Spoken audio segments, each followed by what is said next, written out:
In today's video, I wanted to continue with my journey through the Elder Scrolls Arena's main questline. Last time, I had just started out my adventure. Rhea Silmain, the Imperial Battle Mage's dead apprentice, contacted me and explained that Jagar Tharn betrayed Uriel Septim VII and is impersonating him as the Emperor. The only way to bring back Uriel and to undo Tharn's treachery is by recovering the Staff of Chaos.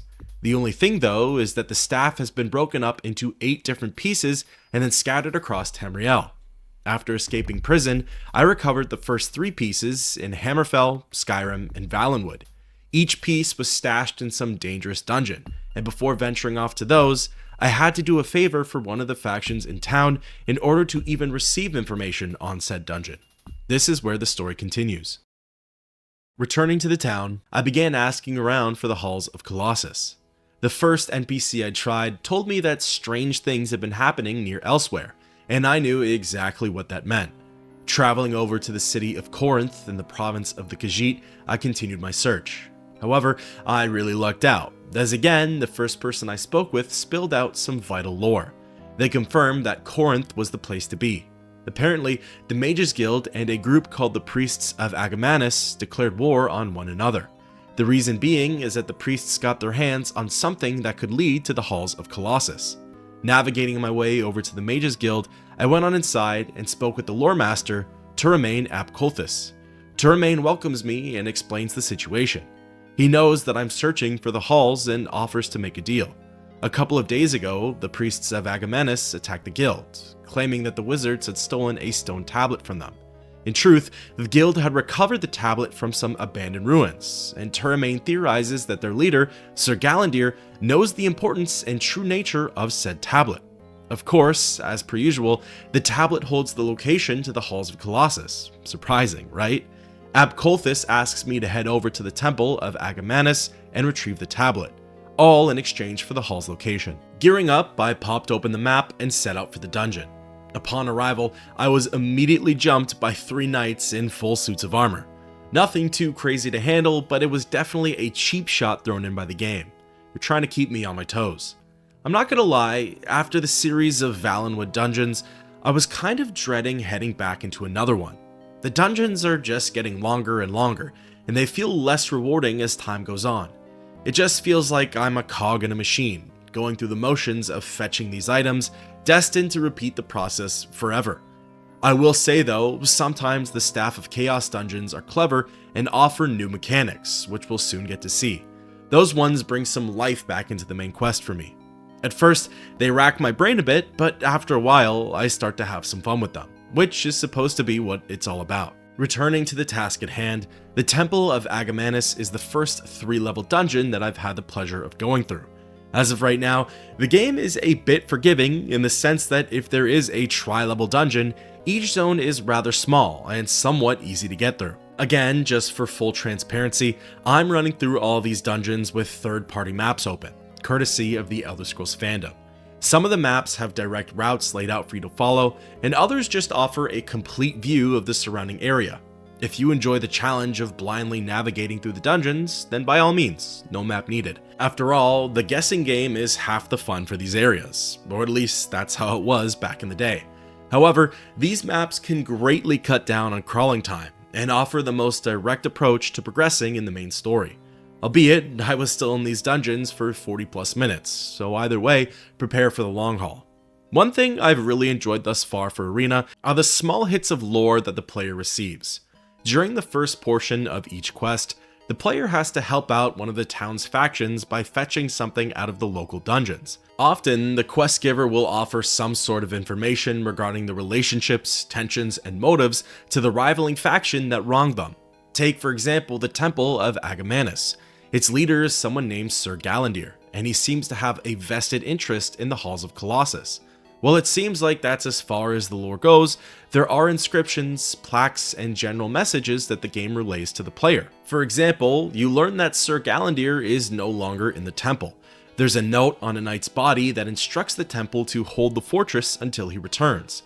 There are other writings saying that some unpleasant rituals were meant to take place here.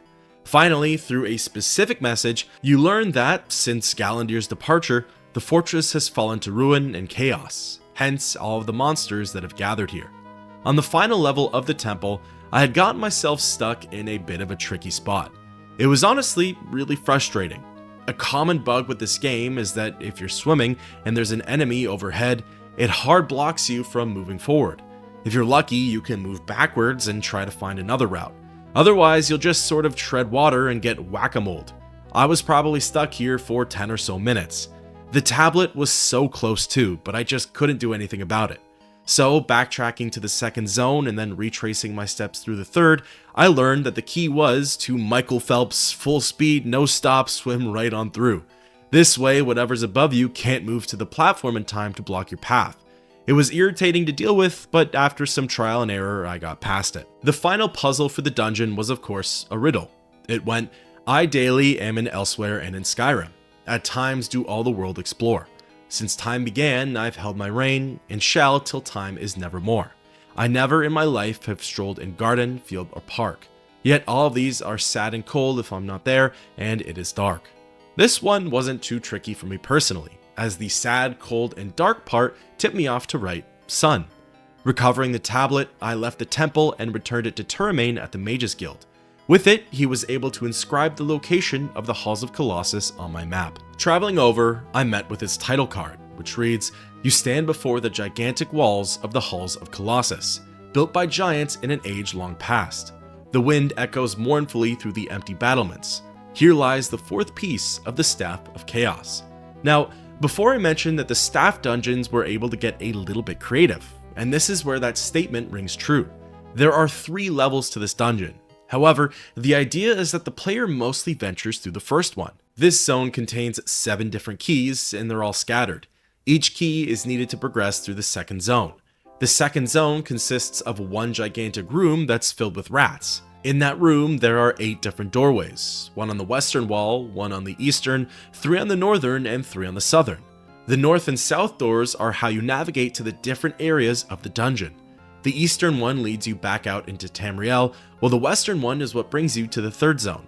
I actually really like this concept. It's creative, it's new, and it helps the modern day player, aka myself, to fully explore the dungeon. Now, in the beginning, upon first entry, for a good long while, surprise surprise, I was stuck. All of the doors that I needed to progress through were locked. All of the keys were on the other side of said doors, so how on Mundus was I supposed to open them? Up until now, approximately halfway through the game, I had no clue that that was a mechanic. There were locked doors in every single dungeon, and I just assumed you needed some lockpick, key, or spell to get past them. So with that feature now out in the open, the rest of the navigation wasn't so bad.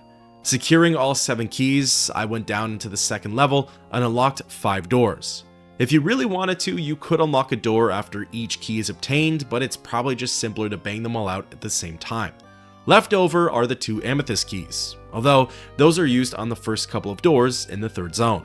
Shortly into the final level, I came across a door which was only accessible via the correct answer. The question was, I am the architect of this hell, whose name is forgot in the dust of time. Yet, where there is no dust, where the river would speak, there is my name. Find this place and then return to tell me my name. Only then shall you pass this door. What is my name? Now, there's a chamber in the first zone that's easy to miss. It's not far from the Sapphire Key in the southeastern corner. There, in the flooded area, you'll come across an inscription that simply says, Theodorus. This is the correct answer for the question. After that, there's another door which poses yet another question for the player. I am twice as old as 3 times the age of the Sphinx of Gazia, Agamemnus, divided by 1/9 the age of the Sphinx of Canis, Egon, who left this world 26 years ago. What then is my age? At first, I had no clue. I had never read up on any lore of the Sphinxes or their creation. However, the wiki simplifies it and tells you to, quote, use the sum of the index of letters in the alphabet for the age of each name. In doing so, Agamemnus gives you 90. Multiply that by 3 and then by 2, you get 540. Now, switching to Egon, you get a sum of 45. Divided by 9 equals 5, then if you do 540 divided by 5, that gets you 108, which is the answer for the door. Yeah, I probably wasn't getting that on my first, second, or third try. In any case, in the center of the room is the fourth piece of the Staff of Chaos. Retrieving it is as simple as running to the center of the chamber and then booking it out of there. There were a lot of tough, ranged monsters that were easily avoidable by just skipping right past them. Leaving the Halls of Colossus was pretty simple, and returning to Corinth, I rested outside of its walls in order to trigger some visions. You have recovered the fourth piece. I honor your bravery. Listen closely now, my friend, for Tharn has begun in earnest to look for you. Do not fear. He does not know your true identity, but he can sense the staff's power. With 4 of the 8 pieces, you stand out like a lantern at night. I urge you to caution. The 5th piece of the staff lies in an ancient stronghold of sorcery called the Crystal Tower. It was said that the southern tip of the Dragon's Teeth, which stretches from the ice-covered mounts of High Rock to the wooded forests of Valenwood, could be seen on the horizon from the top parapet of the tower. This would lead me to believe it is not far south of the majestic mountain range. You must find the tower and gain access to recover the 5th piece of the Staff of Chaos. It is obvious, whoever you are, that you are a cunning and worthy foe. Perhaps Rhea chose well, even if it was her last act. I will not insult your intelligence with further digression. My minions soon approach, but I will not consign you to the dark door of death. You have proven your worth. Once you are killed, I will raise you to fight for me as one of my servants. Give him to me now, and I offer you everlasting life. It didn't really sink in the first time I heard it, but listening back, Rhea gave me a huge hint as to which province I should look into next. Confirming my suspicions via a rumor, I left elsewhere and traveled to Somerset Isle, the closest unexplored province to the southern tip of Valenwood. Asking around in Cloudrest, I was directed to the city of Lilandril. Speaking with another citizen, they informed me of the tensions between the Mages Guild and the followers of, quote, the Mad God. Heading to the guild hall, I spoke with its lore master, Coram Ashlin. Coram elaborated further on the Crystal Tower and the priests of the Mad God. Many of his students have searched their entire lives for the tower, yet have not found it. However, Coram offers me a deal. He'll help me look for it if I recover a small diamond from the priests of the Mad God. The priests sacked the guild hall and ran off with it.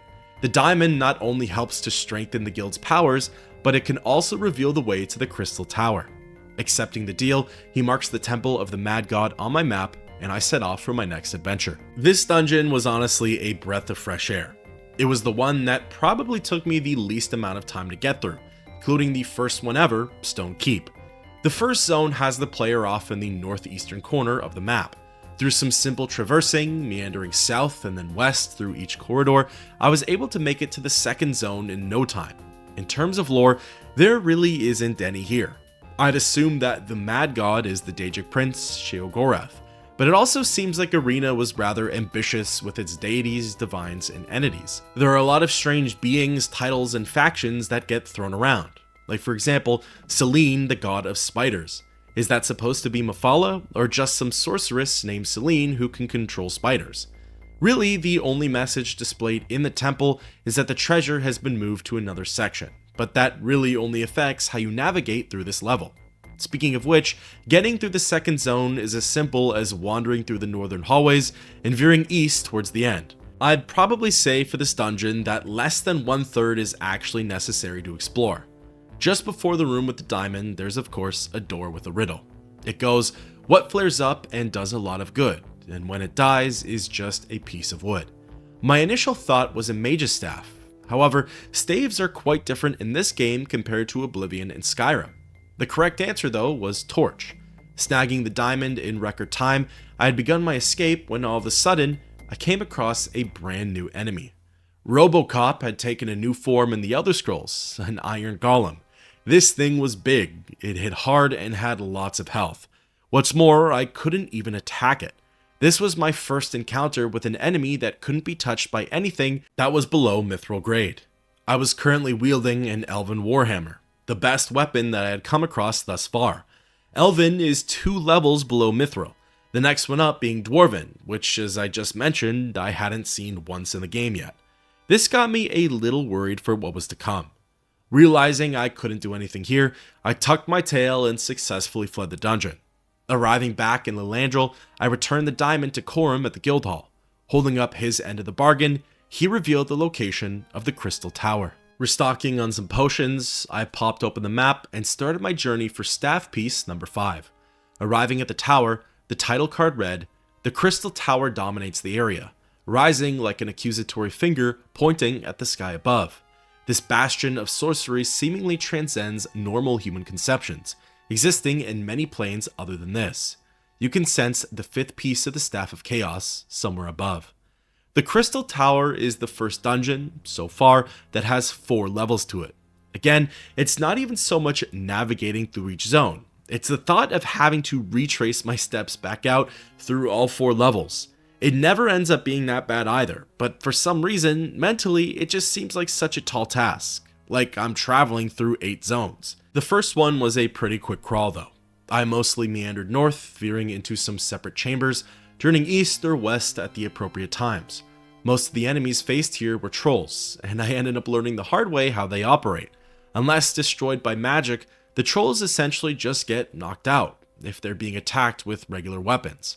For my Nord warrior, this meant the best I could do for now is to book it past them. Knocking them down doesn't even offer any experience points, so I was pretty much just wasting my time. Entering the second zone, the crawl also went by really quickly. Starting in the northeastern corner, I traveled south to the level center. Turning west and entering a small room, I followed the corridor until I reached zone number 3. The enemies weren't abundant and taking them out was pretty simple. Now, the third level is where things got interesting. This is described as a bestiary, or rather, a holding area for all manner of creatures. Apart from a few trolls in the hallways, the rest of the enemies were locked inside of their cells. I didn't dare venture into them, even though I probably could have handled it. I just didn't want to stray too far away from my objective, and I saw it as a win with the bulk of my enemies locked up. At the very end of Zone 3, there are 2 final cells. Approaching the first, the game says that it's empty, and that it has my name etched into it. Something here has been expecting me. I thought that was a really nice little touch. As for the second one, it warned me about a fire demon, yet another enemy that I've yet to face. Try my luck, similar to the Iron Golem, my Elven Warhammer was completely ineffective. Going on my walk of shame, I ran right past the demon and into the 4th and final zone. This level requires the player to explore almost all of it. It takes you counterclockwise from the southeastern corner all the way to the southwestern corner. Luckily, most of the enemies here were ice wolves, and at this point of the game, they're unable to do much to my character. Finally reaching a locked doorway, I was presented with this dungeon's riddle. In a marble hall as white as milk, lined with skin as soft as silk, within a fountain crystal clear, a golden apple doth appear. No doors there are to the stronghold, yet thieves break in to steal the gold. Honestly, zero clue. I think I initially thought of a palace or something of the sorts. As it would turn out, the correct answer is egg. After defeating some wraiths, I snagged the 5th piece of the Staff of Chaos and then hightailed it out of the Crystal Tower. Even with this dungeon, I was in and out in around 30 minutes, which was amazing by my standards. Traveling back to Lilandril, I camped outside of the city gates in order to receive my next set of visions. I have underestimated you, that is clear. You not only have defeated the useless creatures I have sent against you, but managed to survive encounters that in and of itself could be the stuff of legends. It is sad that I am forced to destroy you. Prepare, for my minions arrive. Tharn only sent 2 knights, which really weren't that hard to take out. Continuing my rest, I waited on word from Silmain. It has become a habit, congratulating you on your success. Still, there are 3 pieces left, and what guards them only the Divine Lady may know. I have spent many a day searching the ethereal plane for some clue at the location of the 6th piece of the staff. This is what I have found. The piece was sent to a place called the Crypt of Hearts. I have no clue as to the location of such a place. The price for the little knowledge I have was exacting. Still, Only 3 provinces remain that can hold these last pieces. It can only lie in one of these. Good luck. The final 3 provinces are High Rock, Morrowind, and Blackmarsh. For some reason, Rhea doesn't count Cyrodiil. However, there's likely a very good reason for that. A reason that we'll see in just a few quests. Quickly, before embarking on the next adventure, I went ahead and purchased an adamantium daikatana. According to the wiki, this is the second best material for basic weapons. It's right behind ebony gear, which was slightly out of my price range. However, with this blade, golems and fire demons should no longer be an issue. Asking around amongst some of the NPCs, they told me that the Crypt of Hearts was located somewhere in High Rock. With the province narrowed down, I traveled to the city of Shornhelm and inquired from there. This is where I was quickly sent over to Camlorn. From Camlorn, I was shooed over to a temple called the Brotherhood of Seth. Again, where these factions come from and what they're based off of is beyond me. Locating a priest of Seth, he of course didn't quite divulge the information that I needed. Hafis Varn tells me the story of Brother Barnabas, a senior member whom apparently went mad. He rambled on about how the Emperor had been captured and that the Staff of Chaos was needed in order to rescue him. Hafis calls it lunacy, but I was standing opposite of him and smiling and nodding. Barnabas ended up going berserk and murdered another member of Seth. He then took off to a place called the Mines of Khuras. On his way out, he took the only scroll that can help decipher the true location of the Crypt of Hearts. In exchange for the crypt's whereabouts, I'm to return the scroll to Brother Hafis. The Mines of Khuras is only a 2-level dungeon, which is certainly a sight for sore eyes. Of course though, there's always a give and take, as the 2 zones are humongous. The mines' claim to fame, at least for the first level, is that it's overflowing with pits and lakes of lava. Even the designs of the walls show wear and tear from the magma and ash. As for enemies, it's a mishmash of spiders, skeletons, hellhounds, etc. A little bit of everything that I've seen in the dungeons prior. While I never encountered them, the wiki calls attention to some messages that were seemingly left behind by Brother Barnabas. He talks about how the Emperor's minions are waiting for him and that the secret of the staff is his. It looks like he's going to write more, but his words are suddenly cut off. The second zone only requires the player to explore about 1/5 of it. Again though, it's a massive area and the halls twist, turn, and act like a maze. There's a lack of lava on this level, which is nice, but it gets made up for with its fair share of dark pits and tunnels. The most notable enemies down here were iron golems. Fighting with them sort of acted like a rematch from the Temple of the Mad God, except this time I was actually able to hit them and bring them down. Unlike most of the other dungeons, there are no riddles or keys involved at all with the Mines of Khuras. At the end of the line, there's a small room that contains the scroll, as well as the body of Brother Barnabas. This honestly might be one of the few times, if not the only time, where the subject of the actual quest is present in the dungeon. Quite some time ago, I mentioned that you never get to encounter the big bad boss of the opposing faction, Golddog, Selene, Sir Galandir, etc. The leaders of the groups who either stole some artifacts or threatened the palace of their respective cities. Barnabas's dead corpse might be the only time I've had proper closure for one of the quote-unquote appetizer dungeons. That leads me into my next point. There really isn't much in the way of bosses or even mini-bosses for any of these dungeons. At most, you can maybe consider the fire demon from the Crystal Tower, but it's not really unique.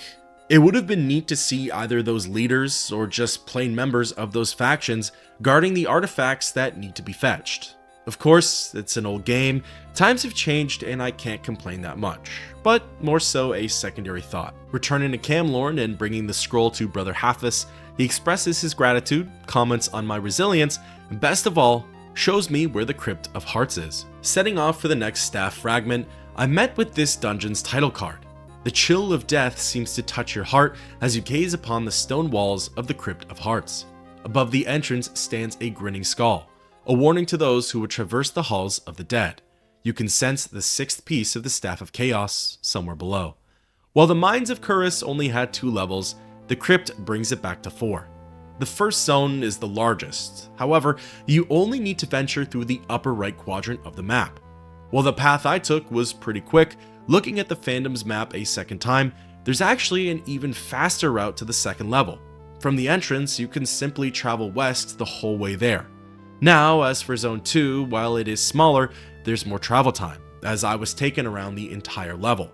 Probably the most difficult enemies here are homunculi, these demonic flying creatures that have a pretty damaging ranged attack. Throughout the dungeon, you get a pretty good idea of what the Crypt of Hearts was originally used for. There's plenty mention of death and rotten smells. The walls have strange inscriptions and drum beats can be heard from the crypt's bowels. Messages speak of human sacrifice and chambers blocked off by large and heavy stones. It's clear that something was either killing or being killed for here, and that something was powerful and feared. The wiki makes mention of a vampire lurking through the first level of the crypt. According to the wiki, vampires are the second most powerful enemy in the game. Whether or not this is the entity that's to be feared is unknown. However, the more I play through Arena, the more I realize that most of these messages are meant for setting the atmosphere. They're intended to build upon the game's lore without actually delivering said threat. It's not a bad thing as we learn more about the universe, but I've just come to take those messages with a grain of salt. The fourth and final zone of the Crypt of Hearts is where things got really challenging. The game formally introduces me to stone golems. The wiki places them in between their ice and iron counterparts, but I think they're the toughest of the bunch. They pack a mean punch with their ranged attacks and took a good long while to vanquish with my daikatana. There was a small stretch here where I genuinely didn't know how to proceed. They were stationed on small perches that covered an entire area of dark tunnels. I couldn't go below as I was rendered defenseless and got blasted with their magic. Going above, I had to slowly and meticulously fight through them. I died a bunch of times and potions were flying out of my inventory. Finally, I got past that part, worked my way over to the final chamber, and faced the one and only riddle this dungeon had to offer. It went, there is a thing which nothing is, yet it has a name. It's sometimes tall and sometimes short. It tumbles when we fall, it joins our sport, and plays at every game. I was for some reason thinking gravity. Things go up, they come down. It's a thing, but isn't tangible. It also plays a factor in games and sports. The real answer, though, was shadow. Waiting for me on the other side were two fire demons. I guess at this point, this is the most boss-like fight I've gotten to experience. They were tough, and I burned through a lot of potions, but at the end of the day, potions win fights. Retrieving the sixth piece of the Staff of Chaos, I made my way out of the Crypt of Hearts and over to Shornhelm. Resting outside the city walls, I was once again visited by Rhea Silmain. Tharn is livid, scattering about the Imperial Palace like a rabid dog. You have caused him no end of worry. I am sure the wizard's minions are tracking you. I will say no more, lest I tempt fate. You seek now the seventh piece of the Staff of Chaos. I have found that this piece lies in a place called Mirkwood, the dark forest that ever moves. There can only be one of two provinces left that can hold this forest, Black Marsh or Morrowind. I would start my search in one of these. I have a good feeling I know which of the two provinces Mirkwood is in. But first, it was time for a visit from Jagar Tharn. You have rejected my offer of everlasting life. Your list of accomplishments grow. You will not, however, accomplish the forging of the staff. My forces are inexhaustible, and you will succumb. Prepare, for my servants arrive. Dealing with a single rogue, all that lies ahead of me now are the two missing staff pieces and a confrontation with the Imperial Battle Mage.